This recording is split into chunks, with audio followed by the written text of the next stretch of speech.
Bash ನಲ್ಲಿ logical operators ಬಗೆಗಿನ spoken tutorial ಗೆ ನಿಮಗೆಲ್ಲ ಸ್ವಾಗತ. ಈ ಟ್ಯುಟೋರಿಯಲ್ ನಲ್ಲಿ ನಾವು ಲಾಜಿಕಲ್ ಆಂಡ್, ಲಾಜಿಕಲ್ ಆರ್ ಮತ್ತು ಲಾಜಿಕಲ್ ನಾಟ್ ಗಳನ್ನು ಉಪಯೋಗಿಸುವುದನ್ನು ಕೆಲವು ಉದಾಹರಣೆಗಳೊಂದಿಗೆ ಕಲಿಯುತ್ತೇವೆ. ಈ ಟ್ಯುಟೋರಿಯಲ್ ಅನ್ನು ಕಲಿಯಲು ನೀವು ಬ್ಯಾಷ್ ನಲ್ಲಿ if else statement, command line arguments ಮತ್ತು ಕೋಟಿಂಗ್ ಗಳ ಕುರಿತು ತಿಳಿದಿರಬೇಕು. ತಿಳಿದಿಲ್ಲವಾದಲ್ಲಿ ಸಂಬಂಧಿತ ಲಿನಕ್ಸ್ ಟ್ಯುಟೋರಿಯಲ್ ಗಾಗಿ ಕೆಳಕಂಡ ಜಾಲತಾಣವನ್ನು ಭೇಟಿ ಮಾಡಿ. ಈ ಪಾಠಕ್ಕಾಗಿ ನಾನು ಉಬುಂಟು ಲಿನಕ್ಸ್ 1204 ಒಎಸ್ ಮತ್ತು GNU ಬಾಶ್ ವರ್ಷನ್ 4110 ಗಳನ್ನು ಉಪಯೋಗಿಸುತ್ತೇನೆ. ತಿಳಿದಿರಲಿ, GNU ಬಾಶ್ ವರ್ಷನ್ 4 ಅಥವಾ ಹೆಚ್ಚಿನ ವರ್ಷನ್ ಇದಕ್ಕೆ ಬೇಕಾಗುತ್ತದೆ. ಮೊದಲು ಲಾಜಿಕಲ್ ಆಪರೇಟರ್ ಗಳ ಉಪಯೋಗವನ್ನು ತಿಳಿಯೋಣ. ಲಾಜಿಕಲ್ ಆಪರೇಟರ್ ಗಳನ್ನು ಮುಖ್ಯವಾಗಿ ಪ್ರೋಗ್ರಾಮ್ ನ ಹರಿವನ್ನು ನಿಯಂತ್ರಿಸಲು ಉಪಯೋಗಿಸುತ್ತಾರೆ. ಲಾಜಿಕಲ್ ಆಪರೇಟರ್ ಗಳು ಎರಡು ಎಕ್ಸ್ಪ್ರೆಷನ್ ಗಳು ಮತ್ತು ಕಂಡೀಷನ್ ಗಳನ್ನು ಬೆಸೆಯಲು ಸಹಾಯ ಮಾಡುತ್ತವೆ. ಇವುಗಳು if, while ಗಳ ಒಂದು ಭಾಗವಾಗಿರಬಹುದು ಅಥವಾ ಕಂಟ್ರೋಲ್ ಸ್ಟೇಟ್ಮೆಂಟ್ ಗಳ ಭಾಗವಾಗಿರಬಹುದು. ಈಗ ಲಾಜಿಕಲ್ ಆಂಡ್ ನ ಸಿಂಟ್ಯಾಕ್ಸ್ ಅನ್ನು ನೋಡೋಣ. ಸ್ಕ್ವೇರ್ ಬ್ರ್ಯಾಕೆಟ್ ತೆರೆದು space dollar symbol condition one space square bracket ಮುಚ್ಚಿ space ampersand space square bracket ತೆರೆದು space dollar symbol condition two space square bracket ಮುಚ್ಚಿ. ಅಥವಾ ಈ ಸಿಂಟ್ಯಾಕ್ಸ್ ಅನ್ನು ಬಳಸಬಹುದು. ಸ್ಕ್ವೇರ್ ಬ್ರ್ಯಾಕೆಟ್ ಅನ್ನು ತೆರೆದು ಡಾಲರ್ ಚಿಹ್ನೆ condition one space hyphen a space dollar ಚಿಹ್ನೆ ಕಂಡೀಷನ್2 ಸ್ಪೇಸ್ ಸ್ಕ್ವೇರ್ ಬ್ರ್ಯಾಕೆಟ್ ಅನ್ನು ಮುಚ್ಚಿ. ಲಾಜಿಕಲ್ ಆಂಡ್ ಇದು ಕಂಡೀಷನ್1 ಮತ್ತು ಕಂಡೀಷನ್2 ಎರಡೂ ಟ್ರೂ ಆಗಿದ್ದರೆ ಟ್ರೂ ಅನ್ನು ಹಿಂದಿರುಗಿಸುತ್ತದೆ. ಈಗ ನಾವು ಲಾಜಿಕಲ್ ಆರ್ ನ ಸಿಂಟ್ಯಾಕ್ಸ್ ಅನ್ನು ನೋಡೋಣ. ಸ್ಕ್ವೇರ್ ಬ್ರ್ಯಾಕೆಟ್ ತೆರೆದು space dollar symbol condition one space square bracket ಮುಚ್ಚಿ ಸ್ಪೇಸ್ ವರ್ಟಿಕಲ್ ಬಾರ್ ಮತ್ತೊಂದು vertical bar space square bracket ತೆರೆದು space dollar symbol condition two space square bracket ಮುಚ್ಚಿ. ಅಥವಾ ಈ ಸಿಂಟ್ಯಾಕ್ಸ್ ಅನ್ನು ಉಪಯೋಗಿಸಬಹುದು. ಸ್ಕ್ವೇರ್ ಬ್ರ್ಯಾಕೆಟ್ ಅನ್ನು ತೆರೆದು ಡಾಲರ್ ಚಿಹ್ನೆ condition one space hyphen o space dollar ಚಿಹ್ನೆ ಕಂಡೀಷನ್2 ಸ್ಪೇಸ್ ಸ್ಕ್ವೇರ್ ಬ್ರ್ಯಾಕೆಟ್ ಅನ್ನು ಮುಚ್ಚಿ. ಲಾಜಿಕಲ್ ಆರ್ ಇದು ಕಂಡೀಷನ್1 ಅಥವಾ ಕಂಡೀಷನ್2 ಯಾವುದಾದರೂ ಒಂದು ಟ್ರೂ ಆಗಿದ್ದರೂ ಟ್ರೂ ಅನ್ನು ಹಿಂದಿರುಗಿಸುತ್ತದೆ. ಈಗ ನಾವು ಉದಾಹರಣೆಯೊಂದಿಗೆ ಲಾಜಿಕಲ್ ಆರ್ ಮತ್ತು ಲಾಜಿಕಲ್ ಆಂಡ್ ಗಳನ್ನು ಉಪಯೋಗಿಸುವುದನ್ನು ನೋಡೋಣ. ನಾನು ಈಗಾಗಲೇ logical.sh ಎಂಬ ಫೈಲ್ ನಲ್ಲಿ ಕೋಡ್ ಅನ್ನು ಟೈಪ್ ಮಾಡಿಟ್ಟಿದ್ದೇನೆ. Ctrl Alt ಮತ್ತು T ಕೀಲಿಗಳನ್ನು ಒಟ್ಟಿಗೆ ಒತ್ತಿ ಟರ್ಮಿನಲ್ ಅನ್ನು ತೆರೆಯಿರಿ. Gedit space logical.sh space ampersand ಚಿಹ್ನೆಯನ್ನು ಟೈಪ್ ಮಾಡಿ Enter ಅನ್ನು ಒತ್ತಿರಿ. ಈಗ ಇಲ್ಲಿ ತೋರಿಸಿರುವಂತೆ ಕೋಡ್ ಅನ್ನು ನಿಮ್ಮ logical.sh ಫೈಲ್ ನಲ್ಲಿ ಟೈಪ್ ಮಾಡಿ. ನಾನು ಈಗ ಕೋಡ್ ಅನ್ನು ವಿವರಿಸುತ್ತೇನೆ. ಇದು ಶೆಬಾಂಗ್ ಲೈನ್. ರೀಡ್ ಕಮಾಂಡ್ ಇದು ಸ್ಟ್ಯಾಂಡರ್ಡ್ ಇನ್ಪುಟ್ ನಿಂದ ಒಂದು ಸಾಲು ಡಾಟಾವನ್ನು ಪಡೆಯುತ್ತದೆ. -p ಪ್ರಾಂಪ್ಟ್ ಅನ್ನು ಡಿಸ್ಪ್ಲೇ ಮಾಡುತ್ತದೆ. ಸ್ಟ್ರಿಂಗ್ ಇದು ಎಕ್ಸಿಕ್ಯೂಷನ್ ವೇಳೆಯಲ್ಲಿ ಬಳಕೆದಾರರಿಂದ ನಮೂದಿಸಲ್ಪಟ್ಟ ಅಕ್ಷರಗಳನ್ನು ಹಿಡಿದಿಟ್ಟುಕೊಳ್ಳುವ ವೇರಿಯೇಬಲ್. if ಸ್ಟೇಟ್ಮೆಂಟ್ ಇದು ನಮೂದಿಸಿದ ಸ್ಟ್ರಿಂಗ್ ಖಾಲಿಯಾಗಿದೆ ಎಂದು ಪರೀಕ್ಷಿಸುತ್ತದೆ. -z ಸ್ಟ್ರಿಂಗ್ ನ ಉದ್ದ 0 ಎಂದು ಪರೀಕ್ಷಿಸುತ್ತದೆ. ಮನ್ ಸ್ಪೇಸ್ ಟೆಸ್ಟ್ ಎಂದು ಟರ್ಮಿನಲ್ ನಲ್ಲಿ ಟೈಪ್ ಮಾಡಿದರೆ ಸ್ಟ್ರಿಂಗ್ ಕಂಪ್ಯಾರಿಸನ್ ಗಳ ಕುರಿತು ತಿಳಿಯಬಹುದು. ಬಳಕೆದಾರ ಏನನ್ನೂ ನಮೂದಿಸದಿದ್ದಲ್ಲಿ ಎಚೊ ಸ್ಟೇಟ್ಮೆಂಟ್ ಸಂದೇಶವನ್ನು ಪ್ರಿಂಟ್ ಮಾಡುತ್ತದೆ. ಸ್ಟ್ರಿಂಗ್ ಖಾಲಿಯಾಗಿರದಿದ್ದಲ್ಲಿ ಪ್ರೋಗ್ರಾಮ್ ನ ನಿಯಂತ್ರಣವು ಮೊದಲ ಎಲ್ಇಫ್ ಸ್ಟೇಟ್ಮೆಂಟ್ ಗೆ ಹೋಗುತ್ತದೆ. ಇಲ್ಲಿ ಇದು ನಮೂದಿಸಿದ ಸ್ಟ್ರಿಂಗ್ ಇದು ರಾಜ್ ಮತ್ತು ಜಿತ್ ಗಳನ್ನು ಒಳಗೊಂಡಿದೆಯೇ ಎಂದು ಪರೀಕ್ಷಿಸುತ್ತದೆ. ಹೊಂದಿದ್ದಲ್ಲಿ ಇದು ಸಂದೇಶವನ್ನು ಎಚೊ ಮಾಡುತ್ತದೆ. ದಯವಿಟ್ಟು ಗಮನಿಸಿ, ಇಲ್ಲಿ ನಾವು ಲಾಜಿಕಲ್ ಆಂಡ್ ಅನ್ನು ಉಪಯೋಗಿಸಿದ್ದೇವೆ. ಹಾಗಾಗಿ ಯಾವಾಗ ಎರಡೂ ಕಂಡೀಷನ್ ಗಳು ಸರಿಯಾಗಿರುತ್ತವೋ ಆಗ ಮಾತ್ರ ಸಂದೇಶ ಡಿಸ್ಪ್ಲೇ ಆಗುತ್ತದೆ. ಇಲ್ಲದೇ ಇದ್ದಲ್ಲಿ ಪ್ರೋಗ್ರಾಮ್ ನ ನಿಯಂತ್ರಣವು ಎರಡನೇ ಎಲ್ಇಫ್ ಸ್ಟೇಟ್ಮೆಂಟ್ ಗೆ ಹೋಗುತ್ತದೆ. ಇಲ್ಲಿ ನಮೂದಿಸಿದ ಸ್ಟ್ರಿಂಗ್ ಇದು ರಾಜ್ ಅಥವಾ ಜಿತ್ ಅನ್ನು ಒಳಗೊಂಡಿದೆಯೇ ಎಂದು ಪರೀಕ್ಷಿಸುತ್ತದೆ. ಹೌದಾದಲ್ಲಿ ಸಂದೇಶ ಡಿಸ್ಪ್ಲೇ ಆಗುತ್ತದೆ.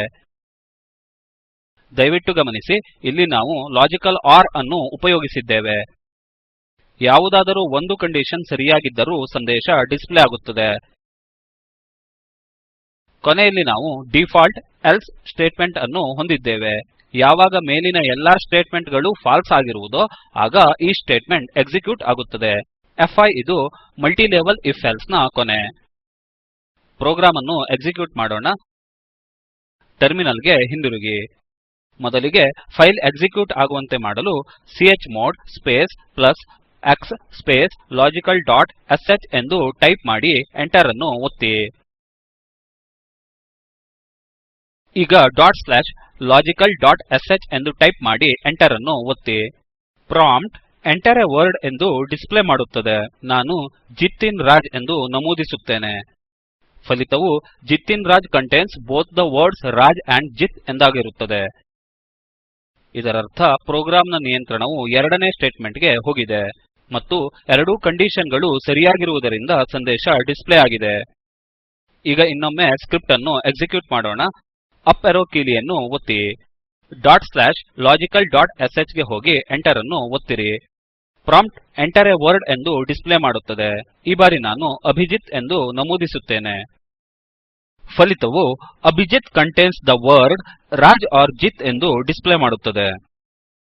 ದಯವಿಟ್ಟು ಬೇರೆ ಇನ್ಪುಟ್ ಗಳೊಡನೆ ಪ್ರೋಗ್ರಾಮ್ ಅನ್ನು ಎಕ್ಸಿಕ್ಯೂಟ್ ಮಾಡಿ ಫಲಿತವನ್ನು ಗಮನಿಸಿ. ಸ್ಲೈಡ್ಸ್ ಗೆ ಹಿಂದಿರುಗೋಣ. ಈಗ ಲಾಜಿಕಲ್ ನಾಟ್ ಆಪರೇಟರ್ ಗಳ ಕುರಿತು ನೋಡೋಣ. ಇದು ಒಂದು ಎಕ್ಸ್ಪ್ರೆಶನ್ ನ ಬೂಲಿಯನ್ ಬೆಲೆಯನ್ನು ಅದಲುಬದಲು ಮಾಡುತ್ತದೆ. ಅಂದರೆ ಇದು ಎಕ್ಸ್ಪ್ರೆಶನ್ ಫಾಲ್ಸ್ ಆಗಿದ್ದರೆ ಟ್ರೂ ಅನ್ನು ಹಿಂದಿರುಗಿಸುತ್ತದೆ ಮತ್ತು ಎಕ್ಸ್ಪ್ರೆಶನ್ ಟ್ರೂ ಆಗಿದ್ದರೆ ಫಾಲ್ಸ್ ಅನ್ನು ಹಿಂದಿರುಗಿಸುತ್ತದೆ. ಲಾಜಿಕಲ್ ನಾಟ್ ಆಪರೇಟರ್ ನ ಸಿಂಟ್ಯಾಕ್ಸ್: ಎಕ್ಸ್ಕ್ಲಮೇಷನ್ ಚಿಹ್ನೆ ಸ್ಪೇಸ್ ಎಕ್ಸ್ಪ್ರೆಶನ್ ಅಥವಾ ಸ್ಕ್ವೇರ್ ಬ್ರಾಕೆಟ್ ತೆರೆದು ಸ್ಪೇಸ್ ಎಕ್ಸ್ಕ್ಲಮೇಷನ್ ಚಿಹ್ನೆ ಸ್ಪೇಸ್ ಎಕ್ಸ್ಪ್ರೆಶನ್ ಸ್ಪೇಸ್ ಎಂದು ಟೈಪ್ ಮಾಡಿ ಸ್ಕ್ವೇರ್ ಬ್ರಾಕೆಟ್ ಅನ್ನು ಮುಚ್ಚಿರಿ. ಉದಾಹರಣೆಯನ್ನು ನೋಡೋಣ. ನಾನು ಈಗಾಗಲೇ ಈ ಫೈಲ್ ನಲ್ಲಿ ಕೋಡ್ ಅನ್ನು ಟೈಪ್ ಮಾಡಿದ್ದೇನೆ. ಹಾಗಾಗಿ ನಾನು ಟರ್ಮಿನಲ್ ಗೆ ಹೋಗಿ gedit space logical not dot sh space & ಚಿಹ್ನೆಯನ್ನು ಟೈಪ್ ಮಾಡಿ Enter ಅನ್ನು ಒತ್ತುತ್ತೇನೆ. ಈಗ ನಿಮ್ಮ logical not dot sh file ನಲ್ಲಿ ಇಲ್ಲಿರುವ ಕೋಡ್ ಅನ್ನು ಟೈಪ್ ಮಾಡಿ. ನಾವು ಈಗಾಗಲೇ ತಿಳಿದಿರುವಂತೆ ಇದು ಶೆಬಾಂಗ್ ಲೈನ್. $1 ಇದು ಸ್ಕ್ರಿಪ್ಟ್ ಗೆ ಕಳುಹಿಸಿದ ಮೊದಲ ಕಮಾಂಡ್ ಲೈನ್ ಆರ್ಗ್ಯುಮೆಂಟ್. -f ಇದು ಆರ್ಗ್ಯುಮೆಂಟ್ ಆಗಿ ಕಳುಹಿಸಿದ ಹೆಸರಿನ ಫೈಲ್ ಇದೆಯೇ ಎಂದು ಪರೀಕ್ಷಿಸುತ್ತದೆ. ಹಾಗಾಗಿ ಇದು ಫೈಲ್ ಇದ್ದಲ್ಲಿ ಟ್ರೂ ಅನ್ನು ಇಲ್ಲದಿದ್ದಲ್ಲಿ ಫಾಲ್ಸ್ ಅನ್ನು ಹಿಂದಿರುಗಿಸುತ್ತದೆ. ಈ ನಾಟ್ ಆಪರೇಟರ್ ಇದು ಹಿಂದಿರುಗಿಸಿದ ಬೆಲೆಯನ್ನು ಅದಲುಬದಲು ಮಾಡುತ್ತದೆ. ಅಂದರೆ ಆ ಹೆಸರಿನ ಫೈಲ್ ಇದ್ದರೆ ಕಂಡೀಷನ್ ಟ್ರೂ ಆಗಿರುತ್ತದೆ. ಆದರೆ ನಾಟ್ ಆಪರೇಟರ್ ಈ ಬೆಲೆಯನ್ನು ಫಾಲ್ಸ್ ಎಂದು ಬದಲಾಯಿಸುತ್ತದೆ ಮತ್ತು ಇದು ಫೈಲ್ ಡಸ್ ನಾಟ್ ಎಕ್ಸಿಸ್ಟ್ ಎಂಬ ಸಂದೇಶವನ್ನು ಡಿಸ್ಪ್ಲೇ ಮಾಡುತ್ತದೆ. ಇಲ್ಲಿ ಎಲ್ಸ್ ಸ್ಟೇಟ್ಮೆಂಟ್ ನಲ್ಲಿ ಫೈಲ್ ಎಕ್ಸಿಸ್ಟ್ಸ್ ಎಂಬ ಸಂದೇಶವನ್ನು ಡಿಸ್ಪ್ಲೇ ಮಾಡುತ್ತದೆ. ಫ್5 ಇದು ಇಫ್ ಲೂಪ್ ನ ಕೊನೆಯನ್ನು ತೋರಿಸುತ್ತದೆ. ಈಗ ಟರ್ಮಿನಲ್ ಗೆ ಹಿಂದಿರುಗೋಣ. ಪ್ರಾಂಪ್ಟ್ ಅನ್ನು ಖಾಲಿ ಮಾಡೋಣ. ಈಗ ನಾವು text.txt ಎಂಬ ಹೆಸರಿನ ಒಂದು ಖಾಲಿ ಫೈಲ್ ಅನ್ನು ರಚಿಸೋಣ. ಟಚ್ ಸ್ಪೇಸ್ test.txt ಎಂದು ಟೈಪ್ ಮಾಡಿ Enter ಅನ್ನು ಒತ್ತಿ. ನಂತರ ಸ್ಕ್ರಿಪ್ಟ್ ಅನ್ನು ಎಕ್ಸಿಕ್ಯೂಟ್ ಆಗುವಂತೆ ಮಾಡಲು chmod space plus x space logical not dot sh ಎಂದು ಟೈಪ್ ಮಾಡಿ Enter ಅನ್ನು ಒತ್ತಿ. ಈಗ /logical not dot sh space test.txt ಎಂದು ಟೈಪ್ ಮಾಡಿ Enter ಅನ್ನು ಒತ್ತಿ. ನಮ್ಮ ಶೆಲ್ ಸ್ಕ್ರಿಪ್ಟ್ ಈ ಫೈಲ್ ಇದೆಯೇ ಎಂದು ಪರೀಕ್ಷಿಸುತ್ತದೆ. test.txt ಎಂಬ ಫೈಲ್ ಇದೆ, ಆದ್ದರಿಂದ ಬೆಲೆಯು ಟ್ರೂ ಆಗಿರುತ್ತದೆ. ನಂತರ ಲಾಜಿಕಲ್ ನಾಟ್ ಈ ಬೆಲೆಯನ್ನು ಬದಲಾಯಿಸಿ ಫಾಲ್ಸ್ ಅನ್ನು ಹಿಂದಿರುಗಿಸುತ್ತದೆ.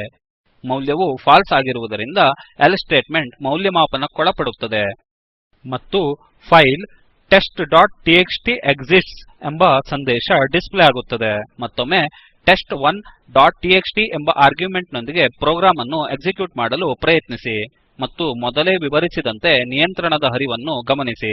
ಸ್ಲೈಡ್ಸ್ ಗೆ ಹಿಂದಿರುಗಿ ಸಾರಾಂಶವನ್ನು ನೋಡೋಣ. ಈ ಟ್ಯುಟೋರಿಯಲ್ ನಲ್ಲಿ ನಾವು ಲಾಜಿಕಲ್ ಆಂಡ್, ಲಾಜಿಕಲ್ ಆರ್ ಮತ್ತು ಲಾಜಿಕಲ್ ನಾಟ್ ಗಳನ್ನು ಉಪಯೋಗಿಸುವುದನ್ನು ಕಲಿತಿದ್ದೇವೆ. ಸ್ವಂತ ಅಭ್ಯಾಸಕ್ಕಾಗಿ ಫೈಲ್ ಇದೆಯೇ ಮತ್ತು ಅದು ಎಕ್ಸಿಕ್ಯೂಟ್ ಆಗುತ್ತದೆಯೇ ಎಂದು ಪರೀಕ್ಷಿಸಲು ಈ ಟ್ಯುಟೋರಿಯಲ್ ನಲ್ಲಿ ವಿವರಿಸಿದ ಲಾಜಿಕಲ್ ಆಪರೇಟರ್ ಗಳನ್ನು ಉಪಯೋಗಿಸಿ ಪ್ರೋಗ್ರಾಂ ಬರೆಯಿರಿ. ಸುಳಿವು ಮ್ಯಾನ್ ಸ್ಪೇಸ್ ಟೆಸ್ಟ್. ಮಾಹಿತಿಗಾಗಿ ಲಿಂಕ್ ನಲ್ಲಿರುವ ವಿಡಿಯೋ ನೋಡಿ ಅದು ಸ್ಪೋಕನ್ ಟ್ಯುಟೋರಿಯಲ್ ಪ್ರಾಜೆಕ್ಟ್ ನ ಕುರಿತು ತಿಳಿಸಿಕೊಡುತ್ತದೆ ನಿಮ್ಮಲ್ಲಿ ಒಳ್ಳೆಯ ಬ್ಯಾಂಡ್ವಿಡ್ತ್ ಇರದಿದ್ದರೆ ಡೌನ್ಲೋಡ್ ಮಾಡಿಕೊಂಡು ನೋಡಬಹುದು ಸ್ಪೋಕನ್ ಟ್ಯುಟೋರಿಯಲ್ ಪ್ರಾಜೆಕ್ಟ್ ಟೀಮ್ ಇದು ಸ್ಪೋಕನ್ ಟ್ಯುಟೋರಿಯಲ್ ಗಳ ಕುರಿತು ಕಾರ್ಯಾಗಾರವನ್ನು ಏರ್ಪಡಿಸುತ್ತದೆ ಆನ್ಲೈನ್ ಟೆಸ್ಟ್ ನಲ್ಲಿ ತೇರ್ಗಡೆಯಾದವರಿಗೆ ಪ್ರಮಾಣಪತ್ರವನ್ನು ನೀಡುತ್ತದೆ ಹೆಚ್ಚಿನ ವಿವರಗಳಿಗಾಗಿ contact@spoken tutorialorg ಗೆ ಬರೆಯಿರಿ ಸ್ಪೋಕನ್ ಟ್ಯುಟೋರಿಯಲ್ ಪ್ರಾಜೆಕ್ಟ್ ಇದು ಟಾಕ್ ಟು ಎ ಟೀಚರ್ ಯೋಜನೆಯ ಭಾಗವಾಗಿದೆ ರಾಷ್ಟ್ರೀಯ ಸಾಕ್ಷರತಾ ಮಿಷನ್ ಐಸಿಟಿ ಎಂಎಚಆರ್ಡಿ ಭಾರತ ಸರ್ಕಾರದಿಂದ ಅನುದಾನಿತವಾಗಿದೆ ಹೆಚ್ಚಿನ ಮಾಹಿತಿಯನ್ನು ಕೆಳಕಂಡ ಜಾಲತಾಣದಿಂದ ಪಡೆಯಬಹುದು http:// tutorialorg/nmeict-intro ಈ ಪಾಠವನ್ನು ಫಾಸ್ಸಿ ಮತ್ತು spoken tutorial teams IIT Bombay ಇವರು ಸಮರ್ಪಿಸಿರುತ್ತಾರೆ ಭಾಷಾಂತರ ಮತ್ತು ಧ್ವನಿ ವಿದ್ವಾನ್ ನವೀನ್ ಭಟ್ಟ ಉಪ್ಪಿನಪಟ್ಟಣ ನಮಸ್ಕಾರ ಧನ್ಯವಾದಗಳು